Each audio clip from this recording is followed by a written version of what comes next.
میں اضافہ ہوا اور اس کا مطلب ہے کہ باہر سے گیس نہیں منگوانی پڑے گی اس حد تک. اور اب مزید $500 ملین یعنی تقریباً سمجھ لیجئے کہ $1 ارب 280 ارب روپے کی گیس کا اضافہ ان 16 ماہ میں ہوا ہے. اس کے باوجود کہ سازشیں اپنے زوروں پر تھیں، اس کے باوجود کہ 9 مئی کا سانحہ ہوا، اس کے باوجود کہ IMF سے دن رات ہمیں ان سے معاہدہ کرنے کے لیے تمام پاپڑ پیلنے پڑے، اس کے باوجود کہ عمران نیازی کی انتشار پسندی اور ملک دشمنی نے پاکستان کے اندر کاروبار اور سرمایہ کاری کو تقریباً جامد کر دیا تھا، اس کے باوجود کہ ہمارے مالی وسائل انتہائی محدود ہو چکے تھے، لیکن اس سے بڑا اس قوم کے اوپر 24 کروڑ عوام کے اوپر، مجھ ناچیز کے اوپر، میرے زوما کے اوپر اللہ تعالیٰ کا اس سے بڑا اور کیا فضل اور کرم ہو سکتا ہے کہ ہم ڈیفالٹ سے بچ گئے. میں آج یہ سمجھانا چاہتا ہوں کہ ڈیفالٹ کیا ہوتا ہے صرف 30 سیکنڈ اور 1 منٹ میں، کہ اگر ہم جو حکومت پاکستان نے کسی اور ملک کے ساتھ جو مالی جو کمٹمنٹس یا جو وعدے کیے ہیں، یا دو طرفہ بینکوں نے، اسٹیٹ بینک آف پاکستان نے دوسرے ممالک کے بینک سے، یا ملٹی لیٹرل جو ہمارے ادارے ہیں دنیا میں، اگر وقت کے اوپر ان کی پیمنٹ نہ ہو تو وہ سوورن ڈیفالٹ ہوتا ہے. تو اس کا ایک بہت بڑا خدشہ ہو گیا تھا، اور اس کا قصور میری یا میری حکومت کا نہیں تھا. یہ عمران نیازی نے IMF سے معاہدہ کر کے اس کو اسی طرح توڑا جس طرح وہ دن رات ریاست مدینہ کی بات کر کے 100% اس کے خلاف فیصلے اور اس کے خلاف اقدامات اٹھاتا تھا. اور پھر اگر خدا نہ خواستہ یہ ڈیفالٹ ہو جاتا تو کیا ہوتا؟ یہ سن لیجیے بات بڑے غور سے کہ ہماری جو لیٹر آف کریڈٹس ہیں، یعنی جو آپ درآمد کرتے ہیں یا برآمد کرتے ہیں، تو LCs کھلتی ہے بینکوں سے، باہر کے بینک اسے قبول کرنے سے انکار کر دیتے، یا اس کی ری کنفرمیشن کرنے سے انکار کر دیتے. اگر خدا نہ خواستہ ڈیفالٹ ہو جاتا تو پھر ہمیں پاکستان کے اندر دوائی اور روٹی کے لیے اس کے لالے پڑ جاتے. اگر خدا نہ خواستہ ڈیفالٹ ہو جاتا تو ہماری صنعت اور حرفت کو کاری ضرب لگتی. اس کے علاوہ میں اور بے شمار اس کے جو کانسیکوینسز ہے گنوا سکتا ہوں.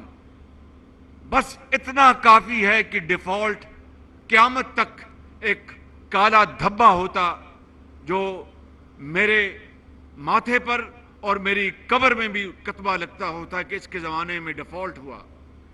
مگر اس مالک کا میں جتنا شکر ادا کروں کم ہے. میں تمام عمر بھر جو میری باقی ہے میں سجدہ ریز بھی ہوں تو اس کا شکر نہیں ادا کر سکتا کہ اللہ تعالیٰ نے کمال مہربانی سے پاکستان کو ڈیفالٹ سے بچایا. اور اس میں یہ میری اکیلے کی نہیں، یہ پوری ٹیم کی یہ کارکردگی، ان کی محنت، دن رات محنت ہے، جس کے بدلے میں یہ خدا نے پاکستان کو بچایا. اور آج اب ہم اس راستے پر گامزن ہیں کہ زراعت بھی ترقی کرے گی، صنعتیں بھی لگیں گی، صنعت کی چمنیوں سے دھواں نکلے گا، یہ گیس، یہ پیٹرولیم، یہ شمسی توانائی، یہ ہوا سے توانائی، یہ تمام منصوبے جس طرح مولانا فضل الرحمان نے بڑے اچھے انداز میں بات کی کہ اگر وہ نظام جس سے کہ پاکستان کے عوام کو فائدہ نہیں ہوا تو ہمیں دوسرا نظام لانا ہوگا. وہ یہی نظام ہے کہ شمسی توانائی، ہر جگہ سولر کی بجلی ہونی چاہیے، اس کے لیے نہ تیل چاہیے نہ گیس چاہیے. خدا تعالیٰ نے اس ملک کو بہت شاندار سورج دیا ہے جو بلوچستان کے پہاڑوں پر چمکتا ہے, جو پنجاب کے میدانوں میں چمکتا ہے, اور ہوا کے بے شمار کوریڈورز ہیں, پن بجلی کے اتنے بڑے ذخیرے ہیں. اور من حیث القوم میں کہوں گا 75 سال میں ہم سے بہت بڑی فاش غلطی ہوئی کہ ہم نے پن بجلی کے منصوبوں کے اوپر توجہ نہیں دی.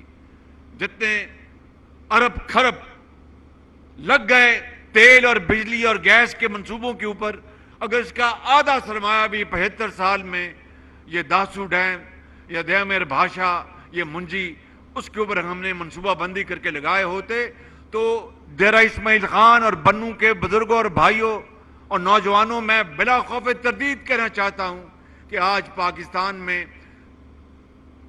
معاشی حالت یہ نہ ہوتی. آج پاکستان سر اٹھا کر دنیا میں اپنا سفر طے کر رہا ہوتا اور ہمیں کشکول کی ضرورت نہ پڑتی. یہ وہ فاش غلطیاں بلنڈرز من حیث القوم ہم سے ہوئی ہیں. لہذا آج وقت آ گیا ہے کہ اب IMF کے اس پروگرام کے بعد ہمیں اس ملک کے غریب عوام کو, کسان کو, ہاری کو, ابھی پرسوں میں نے فیصلہ کیا بجلی کی نرخوں کا. یہ سننے والی بات ہے, یہ خالی IMF کی کڑی شرط نہیں تھی, وہ شرط تو تھی ان کی, لیکن ہمارے پاس اس کے علاوہ اور آپشن بھی کون سی تھی. کیوں؟ ہماری جو بجلی کی ترسیل میں بے پناہ, اس کو کہتے ہیں لائن لاسز ہوتے ہیں, جو بجلی ٹرانسمٹ ہوتی ہے, ہمارا نظام فرسودہ اور انیفیشنٹ ہے اور اس میں بے پناہ نقصان ہوتا ہے. تیسری بات, یہ جو وابڈا اور یہ جو ان کے اہلکار ہیں منسٹری آف پاور کے, جہاں پر آج کے کام لائق تحسین میں اس کی بھی بات کروں گا, وہاں پر مل کر وہ لوگوں سے پیسے بٹورتے ہیں. ایک کا بل دوسرے کو دے دیا, تیسرے کا بل چوتھے کو دے دیا. اور چوتھی اور سب سے خطرناک بات کہ بڑے بڑے سرمایہ کار بجلی چوری کرتے ہیں اور مل کر بل جو ہے آدھے پونے داموں میں جناب بل ادا کرتے ہیں. یہ کل مجموعہ, یہ تقریباً غور سے سنیے منسٹر صاحب, ذرا غور سے بات سنیں. منسٹر آف پاور ادھر توجہ فرمائیں. یہ ملا کر سالانہ 400-450 ارب روپے کا پاکستان کو نقصان ہے. اور یہ جو سرکولر ڈیٹ ہے جس کو کہتے ہیں گردشی قرضہ بجلی کا خالی, یہ 2.5 ٹریلین ہے. کتنا ہے بھائی؟ 2.3 2300 ارب روپے. اس میں غریب آدمی تو کوئی قصور نہیں ہے, ہاری کا کوئی قصور نہیں ہے, مزدور کا کوئی قصور نہیں ہے, بیوہ اور یتیم اور ایک طالب علم کا کوئی قصور نہیں ہے, ایک نرس اور ڈاکٹر کا کوئی قصور نہیں ہے. یہ فقط قصور ہے تمام ان حکومتوں کا, بشمول ان 16 ماہ میں میری حکومت کا اور اشرافیہ کا, اور ان لوگوں کو جن کو اللہ تعالیٰ نے اس ملک کی تقدیر بدلنے کے لیے طاقتور بنایا ہے. یہ سب ان کا قصور ہے. اور اس کا نقصان, اس کا بوجھ غریب آدمی کے اوپر, اس ملک کے طول و عرض میں, چاہے وہ ڈیرہ اسماعیل خان ہے یا ٹانک ہے یا بنو ہے یا پشاور ہے یا کوئٹہ ہے یا لاہور ہے یا کراچی ہے, یہ کروڑوں لوگ, غریب لوگ جو صبح فجر کے وقت اٹھتے ہیں, اللہ تعالیٰ کے حضور جھکتے ہیں اور نماز فجر ادا کر کے رزق حلال کی تلاش میں نکل جاتے ہیں, چاہے گرمی ہو یا جاڑا ہو یا بارش ہو یا طوفان ہو.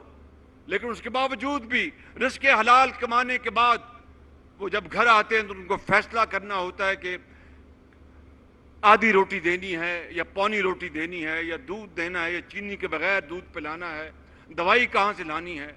اور اشرافیہ جن کی وجہ سے یہ ملک اس حد تک پہنچا, وہ آج بھی آٹا اگر خدا نہ خواستہ وہ 1 لاکھ روپیہ کلو بھی ہو جائے تو وہ ادا کر سکتے ہیں. غریب 1 کلو آٹا آج خریدنے جائے تو اس کے پسینے چھوٹ جاتے ہیں. حضرت مولانا یہ ہے جس نظام کا آپ نے اشارہ کیا اور جس تبدیلی کے لیے آپ نے ایک باقاعدہ آپ نے پورا اپنا وزن ڈالا اور پوری قوم کو دکھایا کہ اس ملک کے اندر ایسی حکومت جو کہ نام لیتی ہو پاکستان کا اور پاکستان دشمنی کرے. ایسی حکومت میں پوچھتا ہوں, میں سوال کرتا ہوں, مجھے بتائیں کہ عمران نیازی جو نوجوانوں کو اگر انہوں نے بااختیار بنانا تھا تو ان کو تو 4 سال وفاق میں اللہ تعالیٰ نے دیے اور اس صوبے میں 10 سال دیے. میں پوچھنا چاہتا ہوں کہ کتنے وظائف دیے انہوں نے اس صوبے میں, یعنی ڈیرہ غازی خان سے لے کر اور وہاں تک پارا چنار تک کتنے وظیفے دیے انہوں نے بچوں اور بچیوں کو تعلیم کے لیے. میں اپنی بات نہیں کرنا چاہتا یا میں خود نمائی کے لیے نہیں آیا, لیکن صرف موازنے کے لیے میں کہنا چاہتا ہوں کہ جب میں 10 سال رہا خادم نواز شریف کی قیادت میں پنجاب میں تو لاکھوں بچوں اور بچیوں کو جو انتہائی ذہین قابل مگر ان کے پاس وسائل نہیں تھے, ان کے والدین کے پاس رزق حلال کمانے کے باوجود ان کو ہم نے وظائف دیے اربوں روپے کے, اور لاکھوں بچے اور بچیاں وہ تعلیم کے زیور سے آراستہ پیراستہ ہوئیں. آج ہزاروں ڈاکٹرز ہیں, انجینئرز ہیں اور نہ جانے کہاں کہاں وہ ملک کے لیے خدمت کر رہی ہیں. میں پوچھتا ہوں کتنے لیپ ٹاپس دیے 10 سالوں میں عمران نیازی کی حکومت نے کے پی میں.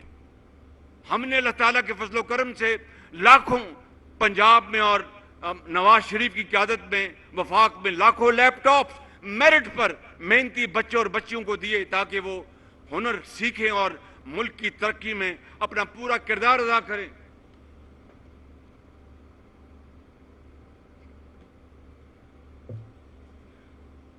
مجھے بتایا گیا ہے کہ موسم کی خرابی ہے تو میں اپنی بات میں ذرا سکیڑ لیتا ہوں. میں سب سے پہلے یہ جو گلدستہ ہے سڑکات کا اور پلوں کا جو کہ جال بچھایا جا رہا ہے جائے گا, ہمارا بستی جو ہمارے جو ایشیا کے راستے ہیں ان کو کنیکٹ کرے گا, اس کے لیے میں مولانا اسد کو مبارکباد پیش کرتا ہوں. یہ نوجوان ہیں, بہت محنتی آدمی ہے, اور ساتھ ان کے جو سیکرٹری ہیں کیپٹن ان کو مبارکباد پیش کرتا ہوں.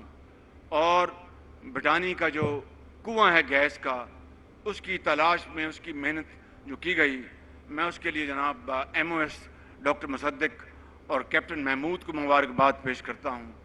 انہوں نے ایک بڑا کام کیا ہے, اور بجلی کا جو ٹرانسمیشن لائن جو یہاں سے جائے گی